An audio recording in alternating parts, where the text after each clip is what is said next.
El caso del valiente niño de 13 años que destruyó a un asesino en serie. La llamada desde el abismo.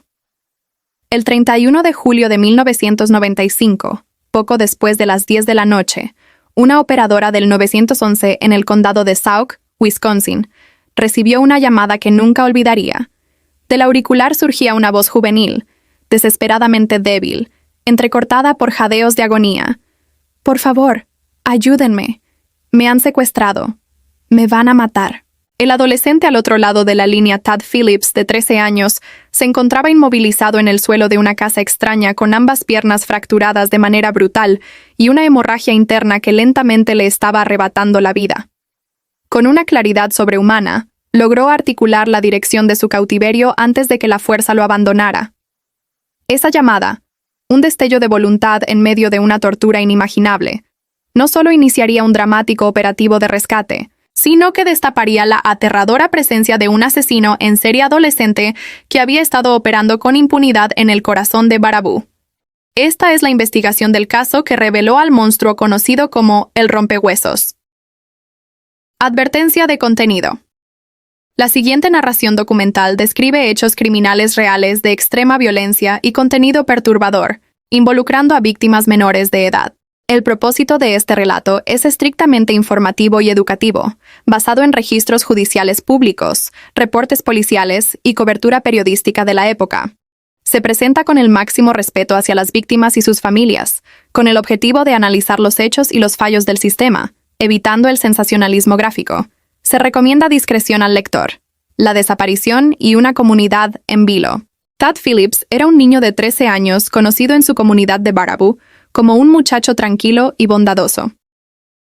El sábado 29 de julio de 1995, salió de su casa en bicicleta para encontrarse con unos amigos.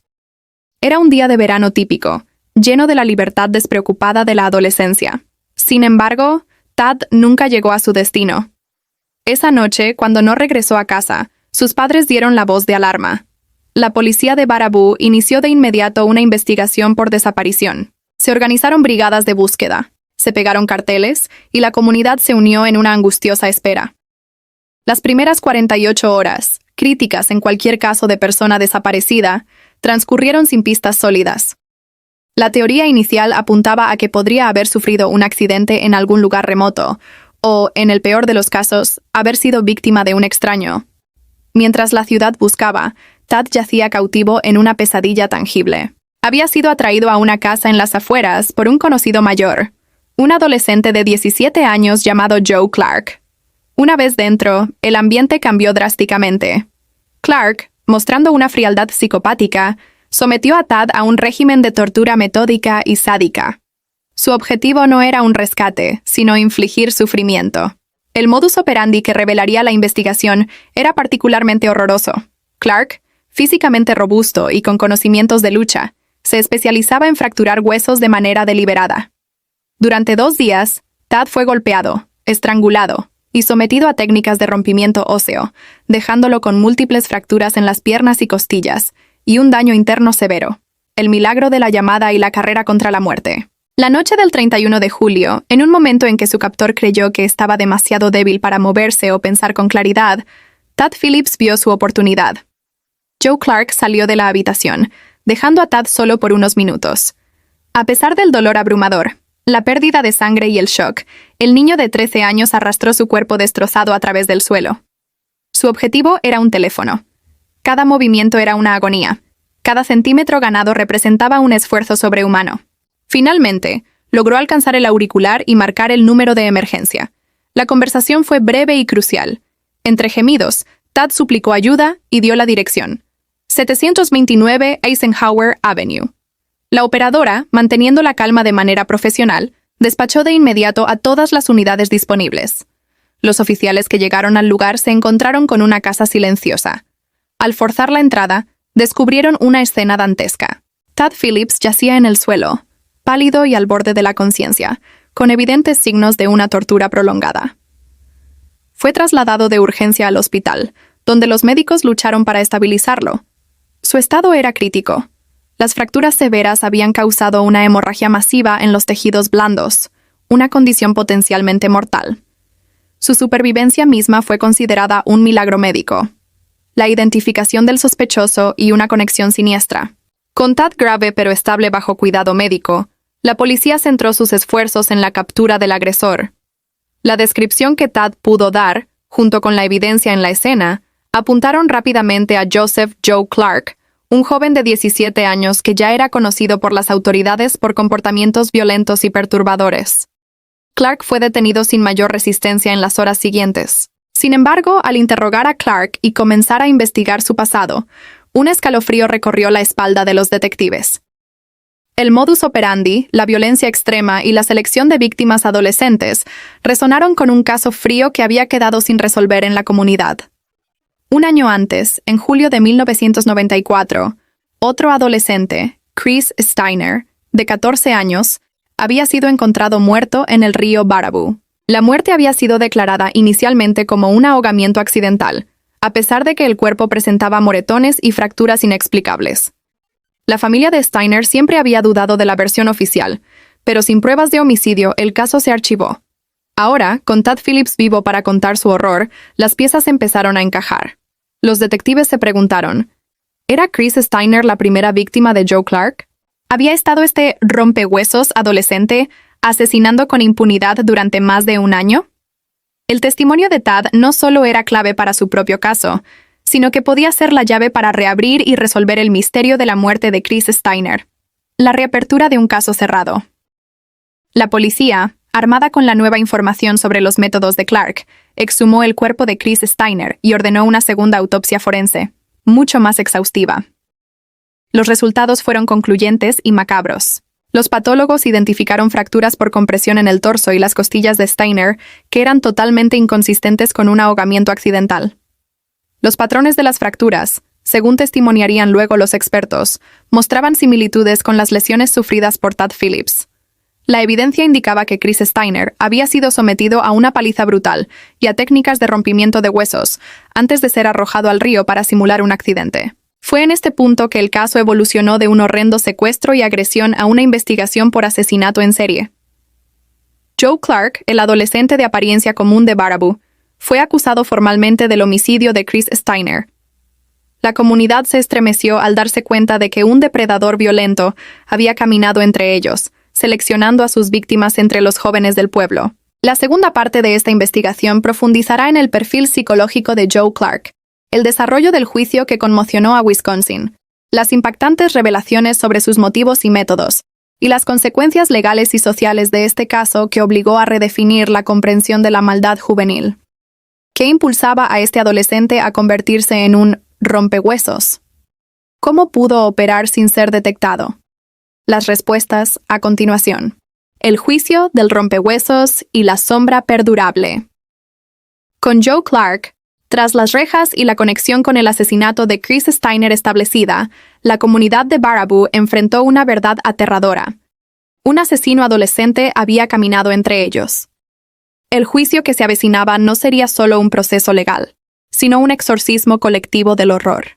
En el centro de este drama se encontraba Tad Phillips, cuyo cuerpo aún llevaba las cicatrices de su calvario, pero cuyo espíritu se erigía como el pilar fundamental de la justicia. Esta es la conclusión del caso, que enfrentó a un pueblo contra la encarnación más inquietante del mal, un monstruo con rostro de niño. El perfil de un depredador adolescente. Ante los tribunales, Joseph Clark no presentaba el aspecto de un asesino en serie cinematográfico. Era un adolescente más, pero su interior albergaba una falta de empatía patológica y una fascinación sádica por el dolor ajeno. Los psicólogos forenses que lo evaluaron diagnosticaron tendencias psicopáticas profundas. Clark no mostraba remordimiento genuino. En cambio, exhibía una frialdad calculadora y, en ocasiones, una inquietante curiosidad por los detalles de su propio caso. Su modus operandi revelaba un patólogo en ciernes. No buscaba un robo ni un secuestro convencional. Su objetivo era el sufrimiento físico extremo, específicamente el acto de romper huesos. Esta obsesión macabra le valió el apodo público de «el rompehuesos». Las investigaciones sugirieron que su violencia era metódica, una forma de ejercer un control absoluto y experimentar con los límites del cuerpo humano. Chris Steiner y Tad Phillips no fueron víctimas de una rabia incontrolada. sino de experimentos tortuosos en manos de un joven que veía a otros seres humanos como objetos para su propia y retorcida satisfacción. El juicio y el testimonio que selló un destino.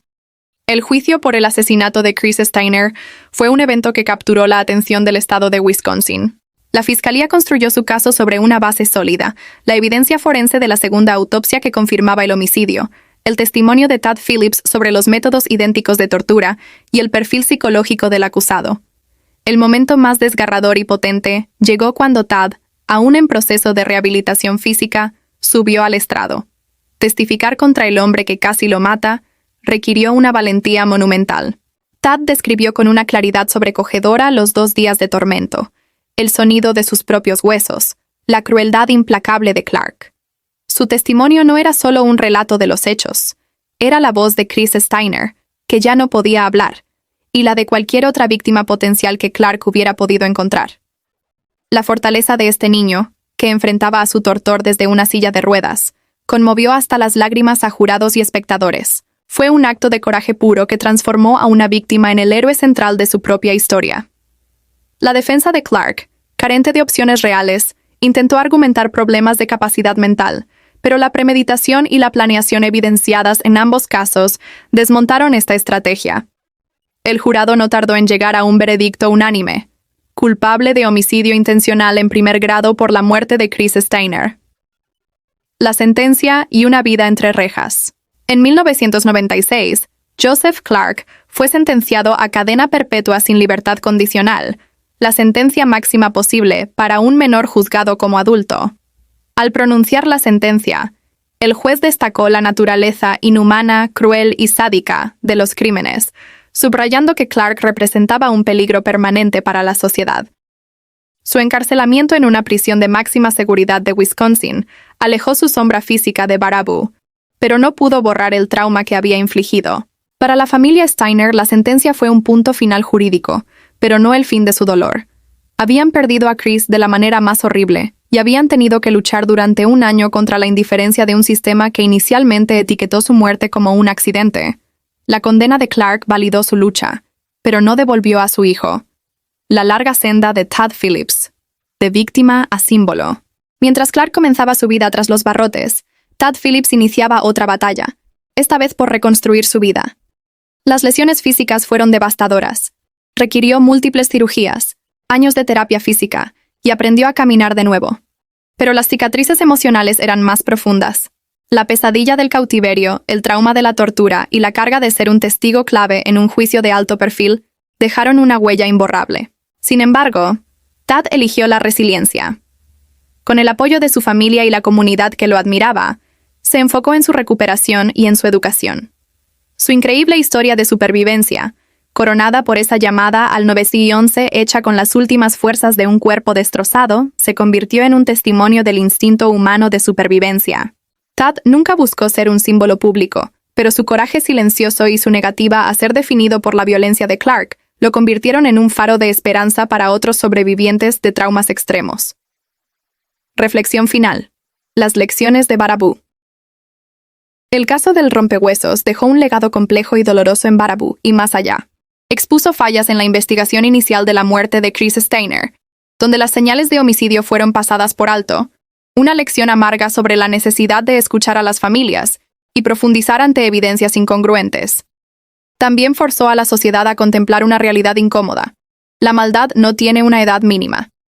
Joe Clark desmontó el mito de la inocencia juvenil universal, mostrando que la psicopatía puede germinar en cualquier terreno. Su caso se estudia en ámbitos de criminología y psicología forense, como un ejemplo extremo de conducta antisocial precoz. Pero por encima de todo, el legado perdurable es el de Tad Phillips. Su nombre está grabado no como una víctima, sino como un sobreviviente que, en el momento más oscuro, encontró la fuerza para pedir ayuda y, posteriormente, para enfrentar a su monstruo. Su historia es un recordatorio escalofriante de que el mal puede adoptar formas inesperadas, pero también un testimonio poderoso de que el valor y la resiliencia humana pueden prevalecer contra las tinieblas más profundas.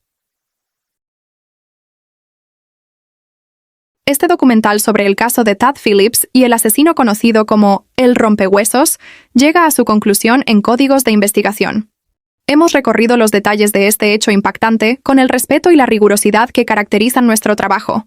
Si valoras este tipo de investigaciones profundas, que no solo relatan crímenes sino que analizan el contexto psicológico y social detrás de ellos, tu apoyo es esencial para que sigamos creando.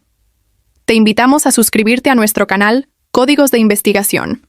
Con tu suscripción, nos das la fuerza para continuar desentrañando casos complejos y trayéndote narrativas documentales de la más alta calidad. Activa la campana de notificaciones para ser el primero en ver nuestro próximo contenido. Déjanos un like en este video si consideras que este trabajo merece llegar a más personas. ¿Qué opinas sobre los factores que pueden llevar a un adolescente a cometer actos de tal violencia? Comparte tu perspectiva en la sección de comentarios. Tu interacción no solo apoya nuestro crecimiento, sino que enriquece la conversación alrededor de estos temas cruciales. Agradecemos tu tiempo y tu interés en la búsqueda de la verdad a través de la investigación.